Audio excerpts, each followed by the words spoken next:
Sige mga kapatid, tayo po ay manalangin. Dakilang Ama, sa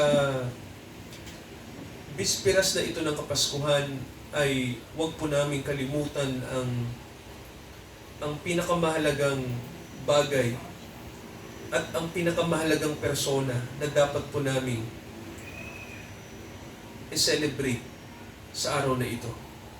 Ang aming panalangin, bigyan nyo kami ng unawa sa katotohanan ng okasyong ito. Sapagkat marami pong bagay na dapat kaming malaman tungkol sa inyong salita. At kung ano ang nakagis na namin na tradisyon at kung ano ang mahalagang aral na sasabihin niyo po sa amin mula po sa banal na kasulatan. Kaya Ama, buksan niyo ang aming puso't isip sa inyong salita. Kayo po ang magpahayag sa amin sa araw na to. Samahan niyo kami, patawarin niyo kami sa lahat ng aming pagkukulang sa inyo at sa aming kapwa, at maging karapat-dapat kami humarap sa inyo, dakilang Ama. Dahil kayo lamang po ang pwedeng maglinis sa lahat ng aming kasalanan.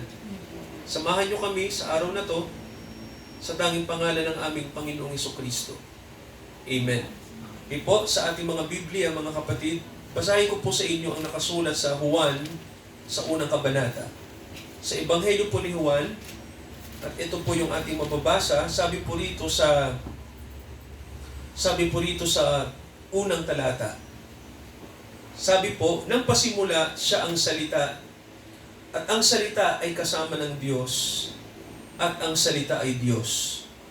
Ito rin ng pasimulay kasama ng Diyos. Ang lahat ng mga bagay ay ginawa sa pamamagitan niya. At alinman sa lahat ng ginawa ay hindi ginawa kung wala siya. Nasa Kanya ang buhay, at ang buhay ay siyang ilawan ng mga tao. At ang ilawan ay lumiliwanag sa kadiliman. At ito ay hindi naiintindihan ng kadiliman. Naparito ang isang tao na sinugo mula sa Diyos, na ang kanyang pangalan ay Juan. Siya'y naparitong saksi upang kanyang patotohanan ang liwanag, upang sa pamamagitan niya, sumampalataya ang lahat. Hindi siya ang ilaw, kundi pumarito upang kanyang patotohanan ang ilaw. Nagkaroon ng tunay na ilaw sa makatuwid, ang ilaw na lumiliwanag sa bawat tao na pumaparito sa sanglibutan. Siya'y nasa sanglibutan, at ang sanlibutan ay ginawa sa pamamagitan niya, at hindi siya nakilala ng sanlibutan. Siya'y naparito sa sariling kanya, at siya'y hindi tinanggap ng mga sariling kanya. Datapwat, ang lahat ng sa kanya'y nagsitanggap, ay pinagkalooban niya sila ng karapatan na maging mga anak ng Diyos. Sa makatuwid, ang mga sumasampalataya sa kanyang pangalan, na mga ipinanganak hindi sa pamamagitan ng dugo, ni sa kalooban ng tao o ng laman, kundi dahil sa Diyos. At nagkatawang tao ang salita, at nanirahan sa kalagitnaan natin. Nakita namin ang kanyang kaluwalhatian, gaya ng bugtong ng Ama, na puspos ng biyaya at katotohanan. Manalangin tayo muli, mga kapatid. Basbasan niyo po, Ama, ang mga salitang ito, at nawa po ang lahat ng kapatid namin nandito ngayon, hindi kami lalabas ng bahay-sambahang ito na hindi niyo po kami pinagpapala sa araw na ito. Nandito kami sa bahay-sambahan, dakilang Ama, upang makatanggap kami ng mga biyaya mula sa inyo, mga pagpapalang espiritual. Samahan niyo kami sa salita na inyong sasabihin sa amin. Sa pangalan ni Jesus. Amen. Mga kapatid, tatlong bagay po ang dapat nating matanggap mula sa Diyos. No, sa araw na to, ngayon pong bispiras ng Kapaskuhan. Kasi po, maraming tao, ang tingin po nila, makakatanggap sila ng pagpapala ngayong Pasko kapag nakakumpleto sila ng simbang gabi. May mga ganyang paniniwala, no? May iba naman, sinasabi po nila na ang tingin nila ay basta gagawa sila ng tingin nila na mabuti makakatanggap na sila ng pagpapala mula sa Diyos. Yan din yung paningin ng iba. May iba naman, sabi nila na panahon ng panahon ito ng pagbibigayan, panahon ng kasiyahan. So, maganda na alalahanin natin ang Diyos kapag ganitong okasyon, no? Yung sinasabi na the most wonderful season of the year, itong Kapaskuhan nga po. Pero mga kapatid, alam niyo po, lahat po ng sinabi natin ay hindi po yun ang paraan para makatanggap ka ng pagpapala mula sa Diyos. Ang totoo po nun, may itinuturo po ang Biblia sa atin. Paano ba natin matatanggap si Jesus sa panahong ito? So, mga kapatid, ulitin po natin, hindi po yan dahil nakakompleto ka ng simbang gabi, hindi rin po dahil ikaw ay, sa tingin mo, ikaw ay nakagagawa ng mabuti sa panahong ito. May isa pong bagay na gusto ng Diyos gawin po natin. Bukod po sa mga bagay na ginagawa ng pangkaraniwang Kristiyano kapag ganitong Pasko. Unang bagay, mga kapatid, ito po, para maintindihan natin yung ibig sabihin ng pagdiriwang kay Jesus sa ganitong panahon. Una po, ang sabi ng Biblia, ang nakalagay po, siya ang ilaw ng sanlibutan. Ibig sabihin po, pag sinabing ilaw, mahalaga na ang tao, maintindihan niya na si Jesus ay hindi lamang pinaniniwalaan na tagapagligtas. Kundi po, ang sabi ng Biblia, siya ang dapat na maging gabay natin sa buhay. Kasi ang sabi ng Biblia, mga kapatid, siya ang ilaw natin. Ibig sabihin po, pag ilawan natin siya, sabi ng Bible, mga kapatid, tingnan niyo po ang nakalagay. Ang ilaw ay lumiliwanag sa sanlibutan. Di ba sabi rito? Ibig sabihin po, yung ilaw na yan, mga kapatid, ang ibig pong sabihin yan, siya yung gumagabay sa atin sa paglalakbay natin sa mundo. At siya ang buhay natin. Sabi ng Biblia, tingnan niyo po ang sabi po ng Bible, si Jesus, siya po ang buhay natin, at itong buhay na ito ay tinatawag na ilaw natin. So mga kapatid, kung titingnan nyo, ang ibig lang sabihin ng ilaw ay buhay galing sa Diyos. So ibig sabihin po, lahat ng gumagabay sa atin, walang ibang dapat gumabay sa atin kundi ang Diyos. Yung kanyang liwanag na ipinadala.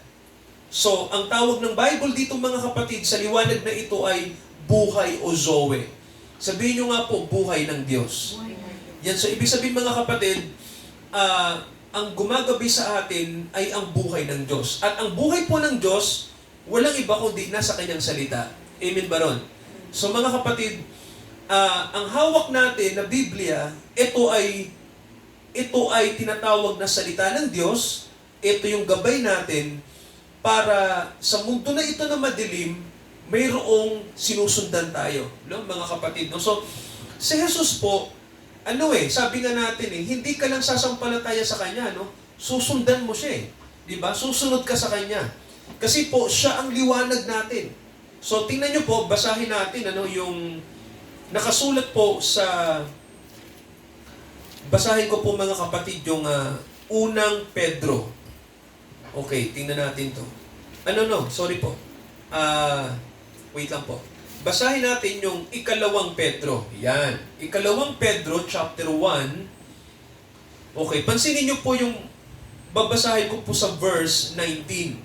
Okay, tingnan nyo to mga kapatid, Sabi rito, kami ay mayroong panatag na salita ng propesiya na mabuti ang inyong ginagawa kung inyong sinusundan, gaya ng isang ilawan na lumiliwanag sa madilim na dako hanggang sa pagbubukang liwayway.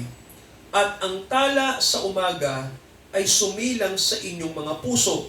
Sino po yung tinutukoy dyan, mga kapatid, na tala sa umaga?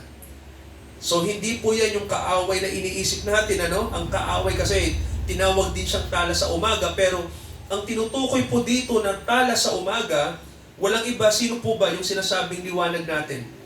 Sino po, mga kapatid? Yung ipinadala ng Ama para sa atin. Tinawag siya ng Biblia po na tala sa umaga, di ba? Tinatawag po siya ng Bible na salita ng hula. Ibig sabihin po, ito yung ating sinusunod, ang salita po ng Diyos. Amen ba mga kapatid? No? Siya po ang sentro ng Kapaskuhan. Salita po ng Diyos. Kaya po, nakakalungkot kung ang mga tao po nagsasaya lang na hindi naman nila sinusundan ang salita ng Diyos. Kaya po di ba, ang simbolo po ng Pasko, liwanag eh. Di ba napapansin niyo po, pag pupunta ka sa mall, di ba? Pag pupunta ka sa, ito tulad po nito, kapag Pasko, uso ang paglalagay ng mga Christmas light. Kasi po, ang simbolo po ng liwanag na yan ay ang salita po ng Diyos. Kaya ang sabi po, susundan mo no? So, sa ngayon po, ang mga tao, hindi nila naiintindihan yung simbolo ng Pasko. Kaya po, maganda mga kapatid na alam natin to. So, unang bagay po, sabi ng Biblia sa atin, ang ating ipinagdiriwang ay ang tinatawag na ilawan na ibinigay ng Diyos sa atin para sa bawat suliranin natin at sa bawat paglakad natin sa buhay na ito ay masusundan po natin yung ibinigay ng Diyos na gabay sa atin. Ikalawang bagay po, mga kapatid, bakit ba naparito ang Panginoong Jesucristo? At ano bang ibig sabihin ng pagdiriwang sa Kanya? Ituloy ko po yung pagbasa sa Juan, May mapapansin po kayo, Dito po sa unang Juan, sa chapter 1 ng Juan pa rin. So, ito po yung ating mababasa. Okay, sabi ng Bible dito mga kapatid, tingnan nyo po ang sabi, ang nakalagay. Okay, sabi rito, tingnan nyo po, sabi po ng chapter 1 verse 11, siya'y naparito sa sariling kanya at hindi siya tinanggap ng mga sariling kanya. Ito pinakakalungkot, Dumating yung ilaw, pero hindi tinanggap itong ilaw na ito. Napansin nyo po, di ba? Kasi ang sabi ng Biblia, nang dumating si Jesus sa bayang Israel, hindi siya tinanggap ng mga sariling kanya. So, ang Biblia po, tinatawag ang ating Panginoong Jesucristo na salita ng Diyos o anak ng Diyos. So, sabihin nga po natin mga kapatid, anak ng Diyos. Yan. So, ibig sabihin po, ang anak ng Diyos na ito, kaya siya tinawag na anak ng Diyos kasi siya ang bugtong na anak. Ibig sabihin po, galing siya sa Diyos. So, tingnan yung mga kapatid ito, maganda to. Kasi, bakit ba dumating ang anak ng Diyos? Alam niyo po kung bakit? Kasi para hindi lang siya ang maging anak ng Diyos, Ang ibig pong sabihin ng Biblia, para ang mga tao po ay maging mga anak din ng Diyos. Ibig sabihin po, ang liwanag na dumating sa mundo, pag dumating yan, liwanag na yan sa iba't ibang tao po, natatanggap sa Kanya, ikaw mismo ay magiging liwanag din ng Diyos. Mga kapatid, Kaya tingnan niyo po basahin ko po yung verse 12. Sabi rito sa chapter 1 ng 1, sabi rito, datapwat ang lahat nang sa Kanya ay nagsitanggap, ay pinagkalooban niya sila ng karapatan na maging mga anak ng Diyos. Ibig sabihin po, ang pagdiriwang na gusto ng Diyos sa atin sa panahong ito, ay kapag ipinagdiwang natin ang anak ng Diyos nang dumating, mga kapatid, alam niyo po, ang gusto ng Diyos, tanggapin natin siya para tayo din ay maging mga anak ng Diyos. Yun po ang gusto ng Diyos mangyari. Hindi lang po basta sineselebrate siya ng mga tao, kilala namin si Jesus, kilala namin na pinanganak siya sa sabsaban, nakita ng mga mago yung kanyang bituin. Actually, mga kapatid, ang lahat ng yan ay impormasyon. Pero ang gusto po ng Diyos, tanggapin natin siya sa buhay natin, sa isip natin, sa puso natin, sa ating buong pagkatao, sapagkat ito lang ang paraan para ang pagtanggap sa Kanya ay magbigay ng karapatan sa atin para tayo po ay maging mga anak ng Diyos. So mga kapatid, simpleng-simple lang. Kung ang anak po ng Diyos ay hindi natin tatanggapin sa puso natin, mga kapatid, ang pagdiriwang natin ng Kapaskuhan ay wala pong bisa. Nonsense. Yun ang totoo mga kapatid, Sabi ng Bible sa atin, ito po nakalagay, ang mga tumanggap sa Kanya ay binigay niya ng karapatan na maging mga anak ng Diyos. So, ibig sabihin mga kapatid, ibig sabihin po, ito ay panawagan sa mga tao na tanggapin siya sa kanilang buhay. Kasi po, baliwala, Ito nga mga kapatid, tingnan niyo po ang pagsamba sa Diyos, di ba ang sabi ng Biblia sa atin, Ang pagsamba ay pag-aalay ng buhay. So, ang pagsamba po, iniaalay mo ang buhay mo, kanino po ba?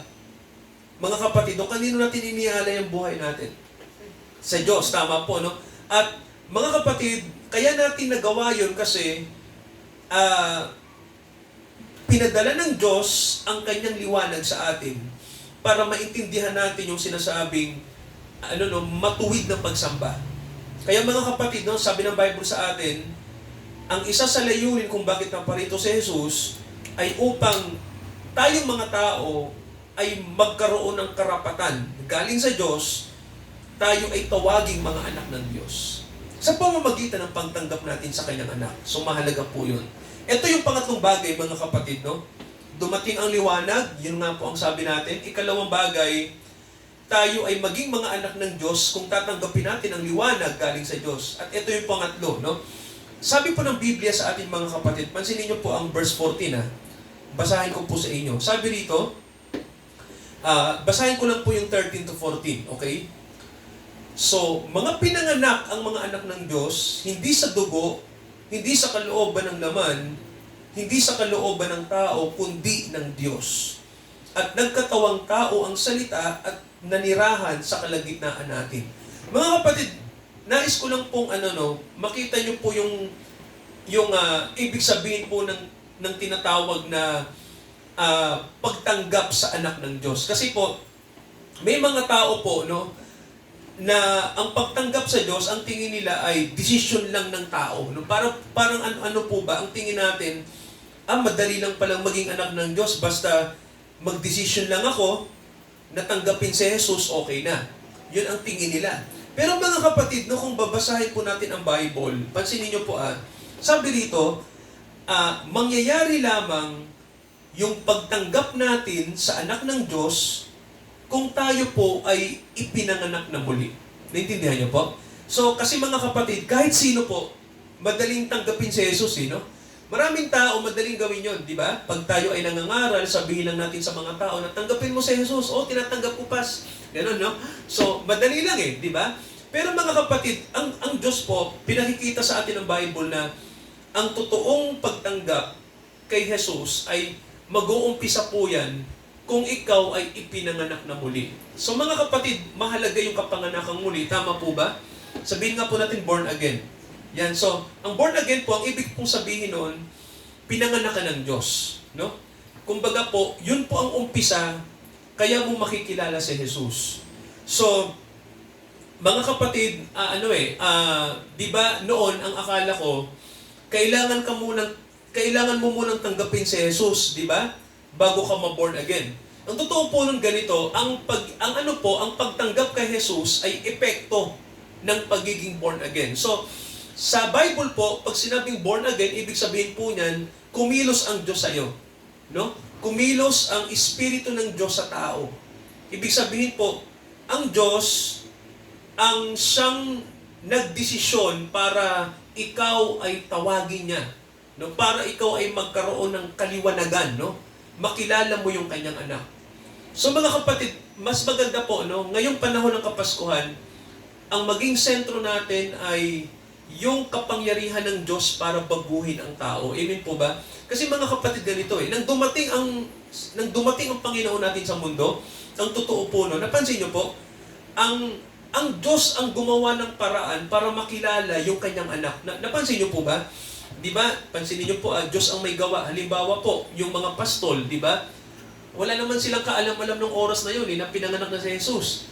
Nandyan lang sila sa may parang, di ba? Nagbabantay ng mga tupa nila. Biglang ang Diyos nagpadala ng mga anghel. At ang sabi sa mga pastol, alam niyo ba na pinanganak na ang tagapagligtas ng mundo? So, doon lang nila nalaman. At ang sabi ng mga anghel, ituturo namin kung nasaan siya. So mga kapatid, alam niyo po, yun ay example po, no? Halimbawa po yun na ang Diyos po ang nagbubukas ng paningin natin, no? tungkol sa kanyang anak, kung sino siya. Ibig sabihin po, ang Diyos lang ang pwedeng magbukas ng unawa natin para makilala natin kung sino si Jesus. So mga kapatid, diba, kasi sa panahon natin ngayon, maraming tao, hindi talaga nila kilala kung sino si Jesus. Basta ang alam lang nila, tagapagligtas, pinanganak sa sabsaban, namatay sa krus, siya ang tagapagligtas ng tao. Pero sa personal na aspeto, sa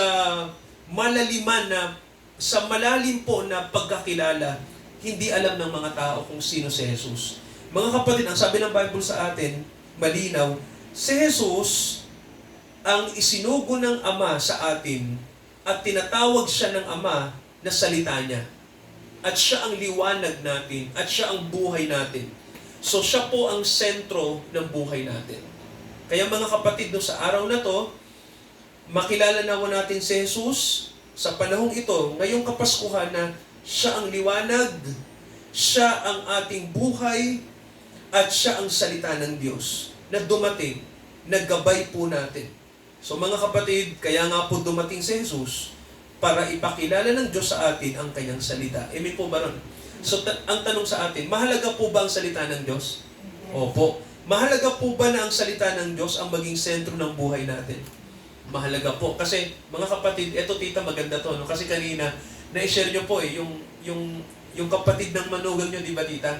Na yung namatay, no? Ganon, ano? Di ba sabi ng Bible, siya ang, nasa kanya ang buhay ng tao, nandito sa salita ng Diyos, at ang buhay na ito ay ilawan natin. So mga kapatid, simple-simple lang. Halimbawa may namatay, no? At itong namatay na ito ay, kilala niya si Jesus, at halimbawa, kung ikaw ay namatay sa physical, halimbawa lang po, no? At dumating ang pagtawag ng Diyos sa isang tao, at siya po ay nakakilala sa Panginoon, at siya po ay tumanggap ng biyaya galing sa Diyos, tinanggap niya si Jesus sa kanyang puso, sa kanyang buhay bilang kanyang tagapagligtas at Panginoon. Mga kapatid, alam niyo po ba na kahit mamatay ka ngayon, no? Kahit mamatay ka sa physical, ang sabi po ng Biblia, nakalagay po, di ba sabi, makikita ng sino man ang kaharian ng Diyos kapag ikaw ay ipinanganak na muli. Ibig lang sabihin mga kapatid, ang kamatayan po ay, hindi mo na katatakutan. Ganun po yun kasi, sabi ng Bible sa atin, dumating na ang liwanag sa'yo. So kung mamatay ka man sa physical, alam mo na dadalhin ka ng Diyos doon sa kanyang piling, no? Kasi ang sabi ng Bible, naging kang anak niya. So ang kamatayan, wala nang kapangyarihan sa tao. Ibig sabihin po, ano man ang mangyari sa'yo, pag ikaw ay naging anak ng Diyos dahil tinanggap mo si Jesus at ikaw ay na-born again dahil sa kapangyarihan ng Diyos, mga kapatid, ang kamatayan po ay wala nang kapangyarihan sa tao. Ano po, no? May tapang ka na harapin ang buhay. Wala ka ng takot. Yun mga kapatid, no? Ito po yung biyaya ng Kapaskuhan, no? Dumating ang salita ng Diyos sa atin. Para ang sino mang tumanggap sa Kanya sila ay bigyan ng karapatan na maging mga anak ng Diyos. So sa araw na ito mga kapatid, ipagdiwang natin ang Panginoong Kristo na ating Panginoon at buhay natin na siya po ang dahilan kung bakit tayo nagsasaya at nagdiriwa ngayon dahil dumating ang liwanag ng salita ng Diyos sa atin. Manalangin po tayo. Dulog natin sa Diyos ang araw na ito. Dakilang Ama, nawa po sa aming celebration ngayong Pasko na tinatawag namin Christmas ay naniniwala kami, dakilang Ama, na ang salitang Pasko na Tagalog po ay pinanggalingan po ng salitang ito ay Paskwa. Ibig sabihin po, ang tupa ay iniaalay para patayin. Dakilang Ama, nawa po makita namin ang kahulugan ng Kapaskuhan nang dumating ang inyong salita. At siya'y namatay para iligtas kami mula sa kasalanan, mula sa sumpa ng kamatayan, upang ang mundo ay muling magkaroon ng buhay, upang kami po ay makatanggap ng buhay na walang hanggan, upang kami po ay magsisi ng totoo sa inyong harapan, upang kami ay makatanggap ng buhay na ganap at kasiyasiya. Dakilang Ama, salamat po. Dumating ang inyong anak sa mundo, bagamat hindi siya nakikilala ng mga tao. Nawa po, makilala po siya ng mga kapatid sa malalim na aspeto. Makilala ng mga kapatiran, makilala ng mga tao, makilala ng mga tatawagin. Dakilang Ama, pagpalain niyo po ang araw na to, nawa po, magliwanag ang salita niyo po sa aming puso. Magliwanag si Jesus sa aming kalooban. Dakilang Ama, samahan niyo kami sa araw na to. At sa buong linggo na ito, ito ang aming panalangin, hinihiling namin ito sa pangalan ni Jesus. Amen. Praise God.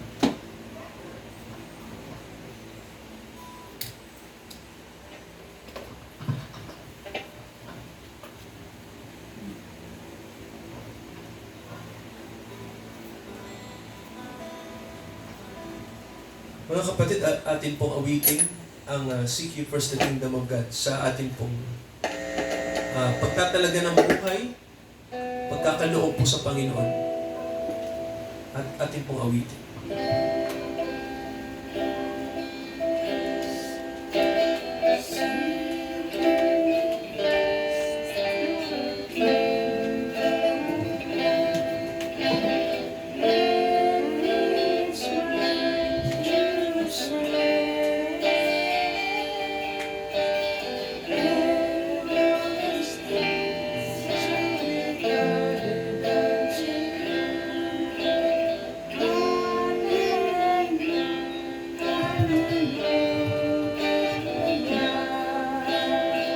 Tayo po ito maya.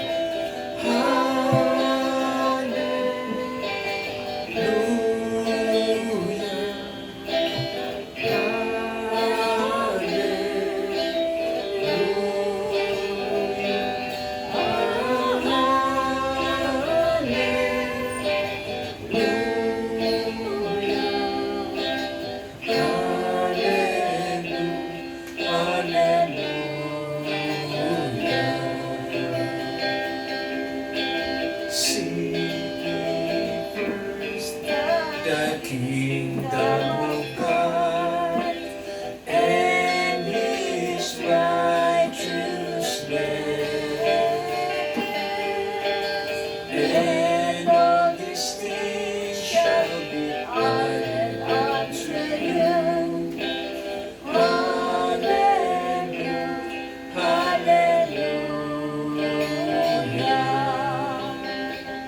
Dakilang Ama, pagpalain niyo mga kapatid namin na tinalaga niyo pong pumarito at salamat dakilang Ama sa buhay po ng Tita Marlene. Patuloy niyo pong pagpalain siya ng kanyang sangbahayan at patuloy niyo po siyang gamitin po sa paglilingkod po sa inyo dito po sa inyong sangbahayan, dito po sa Northridge, at patuloy po namin siyang makasama dakilang Ama. At sa susunod na 2024 ay continue to bless her, Father. Pagpalain niyo po ang lahat ng kanyang gagawin po ng mga bagay-bagay at makapag-glorify sa pangalan niyo po ang buhay ng Tita Marlene. Ganoon din si Bro Rene, Father, aming kapatid, patuloy niyo po siyang kasangkapanin sa mga susunod din pong taon, ngayong 2024 na paparating. Lahat ng aming mga kapatid, Father God, na gagamitin niyo po sa susunod na taon para maging daluyan ng blessing. Bless them, Father.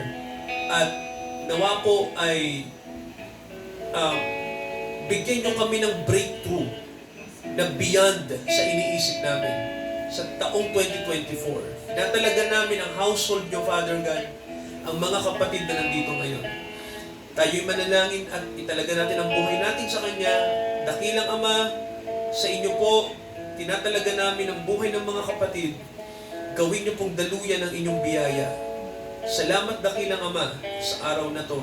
Sa Diyos na tumawag sa atin sa biyaya, tayo ay Kanyang patuloy na samahan ngayon at hanggang sa pagparito po ng aming Panginoong Jesucristo upang hatulan ang mga bansa. Naway maabutan niya tayo na nagtatapat sa Kanya hanggang wakas. Amen. Amen at Amen.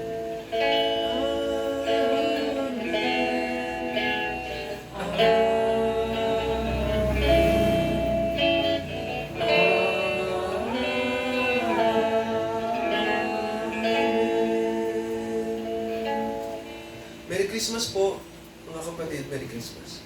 Merry Christmas po. Ta